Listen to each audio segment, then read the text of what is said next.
Hello 6 standard students, आज हम हमारा साइंस का 8 चैप्टर देखेंगे, बॉडी मूवमेंट। हमारा बॉडी जो है हम अलग अलग मूवमेंट करते हैं, तो वो मूवमेंट कैसे होता है, कैसे होता है, क्यों होता है, वो हम इस चैप्टर में देखेंगे। हम वॉक करते हैं, रन करते हैं, कोई भी बर्ड्स है वो फ्लाई हो रही है, जंप हो रही है, क्रीप जो भी है, स्विम करते हैं हम। ये सारी जो है वो एनिमल्स जो है वो मूव करते हैं one place to another place में। तो ये इसमें अलग अलग है, अलग अलग एनिमल्स अलग अलग मूव करते हैं प्लेस टू प्लेस में। तो ये एनिमल्स जो है वो वॉक करते हैं, और स्नेक जो है वो क्रॉल करते हैं, और जो फिश है वो स्विम करते हैं।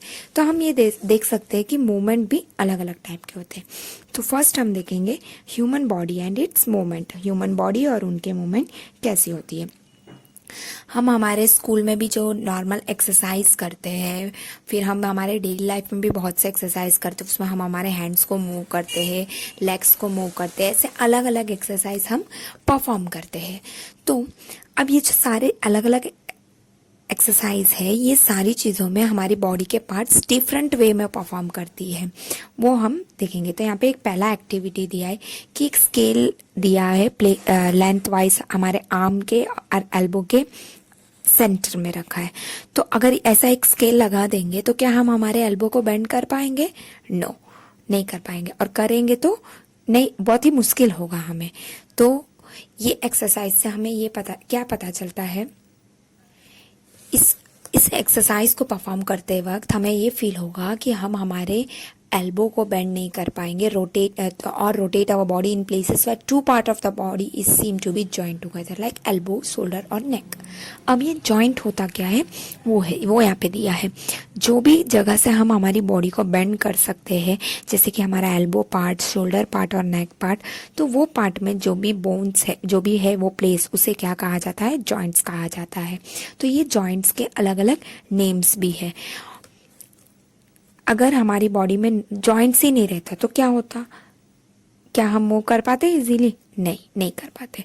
अब हमारे फिंगर का अगर फिंगर टॉप को अगर हम प्रेस करेंगे हमारे हेड के पास, face, neck, nose, ear, back of shoulder, हर जगह पे फिंगर ऑन टोज, तो हम क्या होगा, एक हार्ड चीज हमें हमारे फिंगर में फील होगा। तो वो हार्ड स्ट्रक्चर जो है वो क्या है? बोन्स है। बोन्स जो है वो बेंड नहीं हो सकते, लेकिन हम हमारे एल्बो को बेंड कर सकते। तो वो कैसे? और व्रिस्ट का जो हमारा हथेली के यहाँ पे होता है, व्रिस्ट जहाँ हम घड़ी पहनते हैं, वो भी हमारा बेंड होता है। तो ये सब कैसे होता है? हमारे बोन्स जो है वो जॉइंट हुए हैं टुगेदर एल्बो में। सिमिलरली जो बोन्स है हमारे पूरे बॉडी पार्ट में, वो मोर इजीली कैसे होता है? जैसे कि बोन्स मीट होते हैं, वहाँ पे जॉइंट होते हैं, इसलिए वो इजीली बेंड हो सकता है। तो डिफरेंट टाइप्स ऑफ जॉइंट्स हम देखेंगे इस चैप्टर में। फर्स्ट हम देखेंगे ball and socket joint. Ball and socket joint, see यहाँ पिक्चर में दिया है, ball and socket joint bowl जैसा शेप है, फिर बॉल एंड नीचे पेपर सिलेंडर, ये बनाया हुआ मॉडल जैसा दिखाया है यहाँ पे। अब ये बॉल एंड सॉकेट जॉइंट जो है वो क्या है देखेंगे हम। ये बॉल एंड सॉकेट जॉइंट जो है वो हमारा शोल्डर से आर्म जो जॉइंट हुआ है वहाँ का पार्ट है ये। और ये जो राउंडेड एंड है एक बोन में, वो कैविटी जो होलो स्पेस है टू द अदर बोन में। सच बोन, ये ऐसे बोन ही हमें मूवमेंट पूरे डायरेक्शन में अलो करते हैं। अभी नीचे देखो, ये ball and socket joint thigh bone का भी दिया यहाँ पे, सॉरी थाइक बोन का और हिप बोन के यहाँ पे जो भी है हमारा बॉल एंड सॉकेट जॉइंट पैर में, वो दिया गया है यहाँ पे। नेक्स्ट हम देखेंगे पाइवटल जॉइंट। जो जॉइंट हमारे नेक के जॉइंट है हेड से, उसे कहा जाता है पाइवटल जॉइंट। ये जो है वो हमें हमारे हेड को बेंड कर, बैकवर्ड और फॉरवर्ड बेंड करने के लिए मदद करता है, और हमारे हेड को राइट और लेफ्ट भी टर्न करने के लिए ये मदद करता है। तो ये मूवमेंट जो भी है हमारा वो डिफरेंट है आर्म से। आर्म को हम पूरा एक कंप्लीट सर्कल रोटेट कर सकते हैं, लेकिन हम हमारे सिर को आगे से पीछे पूरा कंप्लीट रोटेशन नहीं कर सकते। तो हम ये देख सकते हैं कि मूवमेंट भी यहाँ पे डिफरेंट होती है। सी यहाँ पिक्चर में दिया है पाइवटल जॉइंट का। It's ball and socket in a pivotal joint, a cylindrical bone rotate in a ring. एक सिलिंड्रिकल बोन होता है जो अपने रिंग में रोटेट होता है। नेक्स्ट हम देखेंगे हिंज जॉइंट। हिंज जॉइंट क्या होता है? ओपन और close a door for few minute. Observe the hinge. अब डोर में भी हिंज होते हैं, तो देखा होगा ऊपर डोर को ओपन क्लोज, तो वो ही डोर को बैक एंड फोर्थ वापस वापस आने के लिए मदद करता है। वैसे ही हमारे बॉडी में भी हिंज जॉइंट ही हेल्प करता है। तो हिंज जॉइंट का देखो ये मूवमेंट दोनों तरफ वो अलो कर रहा है, वो हम हमारे बॉडी में कैसा है ये देखेंगे। ऐसे काइंड ऑफ मूवमेंट जैसे एल्बो के इसमें हमें देखने को मिलेंगे, और हमारे नी में देखने को, घुटने में देखने को मिलेंगे hinge joint of course, but it illustrate the direction in which a hinge allow movement. Hinge के वजह से ही वो मूवमेंट अलो करता है। तो एल्बो में हिंज जॉइंट होते हैं और वो बैक एंड फोर्थ होते हैं मूवमेंट के लिए, जो आगे पीछे का हमारा मूवमेंट अलो करता है। नेक्स्ट हम देखेंगे फिक्स जॉइंट। अब फिक्स जॉइंट क्या होता है, कुछ जॉइंट जो होते हैं वो बोन्स हेड के बोन्स में होते हैं, डिफरेंट होते हैं, अलग अलग, सबसे अलग होते हैं। ये मूव नहीं कर सकते। Such joint are called fix joint. ऐसे जॉइंट को क्या कहा जाता है, फिक्स जॉइंट। अब हम हमारा माउथ को वाइडली ओपन करते हैं, तो क्या हम देखते हैं कि हम सिर्फ लोअर जॉ को ही, नीचे के जबड़े को ही हम हिला सकते हैं, अपर के जॉ को हम कुछ भी नहीं कर सकते हैं। ट्राई करके भी देखेंगे तो भी कुछ भी नहीं कर सकते, सिर्फ लोअर जॉ को ही हम हिला सकते हैं। This are the joint between the upper joint and the rest of the head which is a fixed joint। Upper joint और बाकी के ऊपर के सिर का जो भी हमारा जॉइंट है वो होता है फिक्स जॉइंट। हमारी पूरी बॉडी को एक फ्रेमवर्क करके पूरा एक शेप देता है कौन, बोन। अगर बोन नहीं रहेगा तो हमारी बॉडी में कोई भी शेप्स नहीं होंगे। तो ये फ्रेमवर्क जो भी है वो फ्रेमवर्क को क्या कहा जाता है, स्केलेटन कहा जाता है। यहाँ पे पिक्चर में ह्यूमन स्केलेटन का भी पिक्चर दिया गया है। तो ये जो ह्यूमन स्केलेटन है ये अलग अलग होते हैं शेप्स, हर एक बोन अलग होते हैं, उसके फंक्शन अलग होते हैं। नंबर ऑफ बोन्स जो है वो हैंड्स में अलग होते हैं, लेग्स और रिब्स में अलग है, ऐसे अलग अलग होते हैं। तो ये जो भी हमारा शेप है बॉडी का, ये हमें बेटर वे में बताता है। एक्सरे में हमें देखने को मिलेगा, ह्यूमन बॉडी के एक्सरे में बेटर वे में हमें देखने को मिलता है। तो अभी किसी के, अपने फैमिली में किसी का एक्सरे देखा होगा, तुम लोग ने, किसी का एक्सीडेंट हुआ रहता है तो वो डॉक्टर उसे देखते हैं वो इमेज को कि इंजरी सब बोन में हुई है कि नहीं हुई है। तो वो एक्सरे जो है वो उसमें हमारे बोन्स के शेप्स हमें देखने को मिलते हैं। तो ये भी जो भी बोन्स है वो डिफरेंट शेप है, डिफरेंट साइज है, डिफरेंट फंक्शन है, सारी चीज़ें अलग अलग है, उनकी मूवमेंट भी अलग अलग होती है। हम हमारे बॉडी में अगर प्रेस करके देखेंगे तो ही हम फील कर सकते हैं जो भी बोन्स है वो डिफरेंट होते हैं, हमें पता चल जाता है। यहाँ एक एग्जांपल दिया है, x ray of ankle bone, ankle and knee bone का, नी जॉइंट्स का एग्जांपल दिया है। नेक्स्ट अब यहाँ पे है दिया है फिंगर्स बोन देखो, बेंड योर फिंगर। हम हमारे फिंगर को बेंड करने बोला है यहाँ पे। तो क्या हम पूरा बेंड कर सकते हैं सारे जॉइंट्स से? तो कितने हमारा जो फिंगर है उसमें कितने बोन्स है बीच बीच में, और हमारा पाम जो है, हथेली जो है, उसमें कैसे बोन्स है। तो ये वो अलग होता है कि हमारा रिस्ट फ्लेक्सिबल है। तो ये जो हमारा बोन्स है हैंड्स का, कितने सारे बोन्स है यहाँ पे। तो ये जो भी बोन्स है, छोटे छोटे स्मॉल बोन्स होते हैं, कार्पल्स होता है, नाम दिया गया है, उससे बने गए हैं हैंड के बोन्स। हमारे बहुत से जॉइंट्स मिलके इसलिए हमें वो इजीली मुड़ते हैं। इमेजिन करो अगर इसमें बोन्स ही नहीं रहते तो क्या होता, क्या हम मूव कर पाते?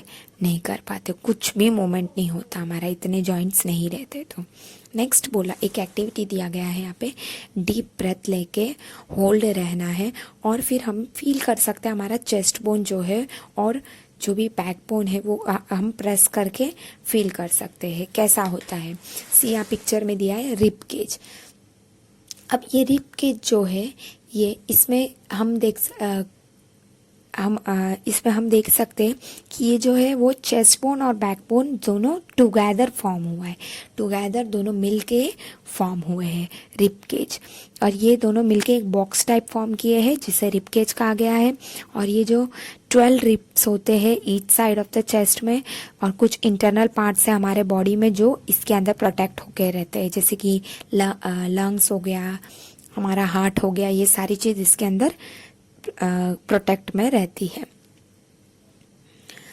Next, starting from the neck, हम अगर फिंगर डाउनवर्ड लेके जाएंगे तो हम हमारे बैकबोन को फील कर सकते हैं।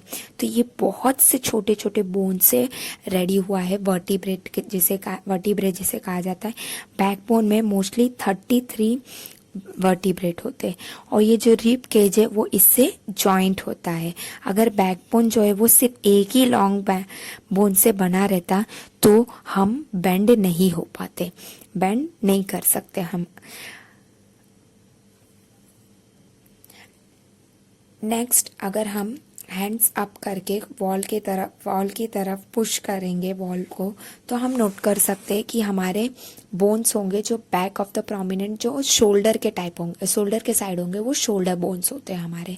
नेक्स्ट, ये जो स्ट्रक्चर दिया गया है यहाँ पे, ये पेल्विक बोन्स है। ये हमारे enclose of the portion of our body below the stomach, stomach के नीचे का पार्ट है ये, इस पे ही हम बैठते हैं, यही हमारा पेल्विक बोन्स है। और नेक्स्ट है यहाँ पे स्कल, ये हमारा बोन जो है जॉइंट टुगेदर फॉर्म हुआ है, ये हमारा इम्पॉर्टेंट पार्ट ऑफ बॉडी है जो ब्रेन को प्रोटेक्ट करके रखता है। और मैनी बोन्स है जो स्केलेटन में बने। हमारे बॉडी के कुछ एडिशनल स्केलेटन होते हैं जो हार्ड नहीं होते हैं बोन के जैसे, लेकिन बेंट होते, तो उसे क्या कहा जाता है, कार्टिलेज कहा जाता है। अब हमारे ईयर्स में ही यहाँ पिक्चर में भी दिया गया है कि जो ईयर्स जो है वो हमारा हार्ड नहीं होता है बाकी बॉडी पार्ट जैसे, वो इजीली बेंड हो जाता है। और इसमें इधर हमें ऐसा बोन जैसे नहीं दिखता है, हमारा जो भी ईयर लोब है वो अलग पोर्शन रहता है, हम उसे प्रेस करके देखते तो वो हमें बोन जैसा नहीं फील होता है। अगर हम उसे प्रेस करेंगे तो कुछ हमें ऐसा फील होगा, upper part of the year जो है वो सॉफ्ट नहीं होता है नीचे के लोब के जितना, लेकिन बोन जितना उतना वो हार्ड भी नहीं होता है। तो ये क्या है, वो कार्टिलेज है। कार्टिलेज जो है वो हमारे बॉडी के जॉइंट में भी देखने को मिलता है। हम स्केलेटन में हमारा जो स्केलेटन है वो बोन्स, जॉइंट्स और कार्टिलेज तीनों से बना हुआ है। हम फील कर सकते हैं, हम ये फील कर सकते हैं कि बेंड और मूव जो है वो अलग अलग फंक्शन है। अब हमने बोन्स के बारे में और जॉइंट्स के बारे में देखा। नेक्स्ट हम हमारे बॉडी के कुछ अलग पार्ट के बारे में देखेंगे। कुछ स्वोलन रीजन जो हमारे अपर आर्म में हमें देखने को मिलता है, सूजा हुआ रीजन होता है, तो वो क्या है, वो मसल होता है। तो जो भी मसल है वो बल्डर ड्यू टू द कॉन्ट्रैक्शन, वो कॉन्ट्रैक्शन के टाइम पे अलग रहेगा, वो स्मॉल हो जाता है। और बाकी टाइम पे वो अगर नॉर्मल पोजीशन में लेके आएंगे तो क्या होगा, वो कॉन्ट्रैक्शन इन आवर लेग में भी हम देख सकते हैं, रन करते हैं तब अगर कॉन्ट्रैक्ट होता है तो मसल शॉर्ट हो जाता है, स्टिफर हो जाता है और थिक हो जाता है। इट पुल्स द बोन, वो बोन को पुल करता है। तो मसल्स जो है वो पेयर में ही वर्क करते हैं, जोड़ी में वर्क होता है। एक कॉन्ट्रैक्ट होगा तो बोन जो है वो पुल्ड होगा उसके डायरेक्शन में, और तो अलग दूसरा एक पैर है उसका वो रिलैक्स हो जाएगा। तो जो भी बोन है वो मूव होगा ऑपोजिट डायरेक्शन में। The relax muscle contract the pull, वो खींचेगा बोन को अपने ओरिजिनल पोजीशन पे, वाइल द फर्स्ट रिलैक्स। और a muscle can only pull, it can not push. Muscle सिर्फ पुल कर सकता है लेकिन पुश नहीं कर सकता। तो टू मसल्स जो है वो वर्क टुगेदर करते हैं एक बोन को मूव करने के लिए, मसल को साथ में वर्क करना पड़ता है। क्या मसल्स और बोन हमेशा चाहिए मूवमेंट के लिए? कैसे एनिमल्स मूव करते हैं, अलग अलग एनिमल्स, तो हम वो देखेंगे। फर्स्ट हम देखेंगे अर्थवर्म जो बहुत ही स्मॉल है। अब ये क्या है, गेट बोला जाता है, गेट ऑफ सम एनिमल्स। तो फर्स्ट हम देखेंगे अर्थवर्म। अर्थवर्म को हम इजीली सॉइल में देख सकते हैं, गार्डन एरिया में। उसे लिफ्ट करके अगर एक जगह पे रख के देखेंगे तो हम देखेंगे उसकी मूवमेंट को, तो स्मूथ ग्लास प्लेट पे इजीली, वो स्लिपरी सरफेस रहता है तो उसका मूवमेंट क्या रहेगा, डिफरेंट रहेगा, पेपर पे डिफरेंट रहेगा। क्यों? क्योंकि उसका दोनों सरफेस अलग है। तो जो क्यों, वो उसका बॉडी जो है अर्थवर्म का वो बहुत से rings joint together end to end हुए रहते तब बनता है वो। An earthworm does not have bones, उसके बोन्स नहीं होते हैं, उसके मसल्स होते हैं जो उसे हेल्प करते एक्सटेंड और शॉर्टन द बॉडी में। मूवमेंट में अर्थवर्म पहले एक्सटेंड होते front part of the body, फिर keeping the rear foots and fix to the ground, then it fixes the front end and releases the rear end. पहले वो front की ओर जाते, फिर बैक के पोर्शन को भी आगे की तरफ खींचते। तो it makes it move forward by small distance, छोटे छोटे डिस्टेंस ही वो मूव कर पाते। ऐसे रिपीट करके मसल के एक्सपांसन को, कॉन्ट्रैक्शन, अर्थवर्म जो है वो सॉइल में मूव करते हैं। और जो बॉडी है वो सिक्रीट करता है एक स्लिमी सब्सटेंस जो हेल्प करता है उनको मूवमेंट में। अब ये अपने जो भी हाउ वो कैसा अपना बॉडी को फिक्स करता है ग्राउंड में, उसकी बॉडी में अंडर क्या होता है, बहुत से large number of tiny bristle hair like structure होते हैं जो हमें इजीली नहीं दिखते, वो उसके मसल से कनेक्ट होते हैं। वो गुड ग्रिप हो, वो इजीली पकड़ हो जाते हैं ग्राउंड में, उसकी वजह से अर्थवर्म जो है वो इजीली मूव कर सकते हैं। और अर्थवर्म एक्चुअली क्या करते हैं, अपने सॉइल जो रहते हैं उसको खाते जाते हैं रास्ते के। उनकी बॉडी जो है फिर वो थ्रो अवे करता है, अनडाइजेस्टेड पार्ट जो भी रहता है वो ईट कर रहा है उसे वो रिलीज आउट कर देते हैं। इस एक्टिविटी के वजह से बहुत ही यूज़फुल होता है प्लांट्स के लिए। नेक्स्ट हम देखेंगे स्नेल के बारे में। अब स्नेल भी सबने देखा होगा कैसा होता है, राउंडेड स्ट्रक्चर होता है, उसके पीछे अपना कैरी किया रहता है वो उसका सेल होता है और आउटर स्केलेटन होता है, लेकिन वो बोन से बना नहीं होता है। ये सेल जो है, ये इसका जो शेल है वो सिंगल यूनिट होता है और वो हेल्प नहीं करता है उसे मूव एक प्लेस से दूसरे प्लेस पे, लेकिन उसे उसको खींचकर उसके साथ ही लेके जाना पड़ता है। अब अगर उसे हम ग्लास प्लेट में रखेंगे तो क्या करेगा, वो जब मूव करेगा तो अगर हम उस अगर उसको मूव करेगा तो अलग रहेगा, लेकिन कोई और जगह पे वो अलग रहेगा। तो जो भी थिक स्ट्रक्चर है और जो हेड है उसका, उस स्नेल का, वो कम आउट आ जाता है बाहर ओपनिंग्स, उसके सेल से उसके हेड बाहर आती है तब वो मूव करता है। और जो थिक स्ट्रक्चर है उसके फुट में वो स्ट्रॉन्ग मसल से बना होता है और जो उसका वेवी मोशन है वो उसके फुट में देखने को मिलता है और यही मूवमेंट होता है स्लो और fast as compare to an earthworm. ये मूवमेंट जो है वो स्लो होता है। नेक्स्ट कॉकरोच भी देखा होगा सबने, उसके 3 पेयर्स ऑफ लेग्स होते हैं जो उसे वॉकिंग में मदद करते हैं और जो बॉडी है वो कवर्ड होते हैं हार्ड आउटर स्केलेटन से, और जो आउटर स्केलेटन है वो बहुत सारे नंबर ऑफ प्लेट्स जॉइन होके बने होते हैं जो उसे मूवमेंट में मदद करते हैं। 2 पेयर्स ऑफ विंग्स भी होते हैं उनके हेड के पीछे, बॉडी बिहाइंड हेड के पीछे रहता है वो। और जो कॉकरोच है इनके डिस्टिंक्ट मसल होते हैं नियर लेग्स जो मूव करने में मदद करते, वॉकिंग में मदद करते। तो जो भी बॉडी मसल है वो और moves a wings when the cockroach flies, जब वो उड़ता है तो वो उसको भी मदद करता है। नेक्स्ट बर्ड्स के बारे में हम देखेंगे। बर्ड्स जो है वो एयर में उड़ते हैं, वॉक करते हैं ग्राउंड में। कुछ बर्ड्स जैसे कि डक्स और स्वैन है वो स्विमिंग भी कर सकते हैं। तो ये जो बर्ड्स है फ्लाई करते हैं क्योंकि उनकी जो बॉडी है वो वेल सूटेड फॉर फ्लाइंग है। हम नहीं फ्लाई कर सकते लेकिन बर्ड कर सकता है क्योंकि उनकी बॉडी वैसे ही परफेक्टली बनी हुई है, सूटेड की गई है। तो उनकी जो बोन्स है वो हॉलो होते हैं और लाइट होते हैं, हल्के होते हैं हमारे कंपैरिजन में, एनिमल्स के कंपैरिजन में। तो ये जो बोन है वो हिंड लिम्स और टिपिकल फॉर वॉकिंग होता है और पर्चिंग, और जो बॉडी पार्ट होते हैं वो 4 लिम्स जो मॉडिफाइड होते हैं विंग्स के लिए। यहाँ पिक्चर में दिया गया उनका स्केलेटन कैसा रहता है बर्ड का। और जो शोल्डर बोन है वो स्ट्रॉन्ग होता है और ब्रेस्ट बोन जो है वो ऐसे मॉडिफाइड किया गया रहता है कि उसे उड़ने में मदद करे, जो उनके विंग्स को अप एंड डाउन में मदद करता है। नेक्स्ट हम देखेंगे फिश। अब ये पेपर बोट का यहाँ पे एक एग्जांपल दिया है।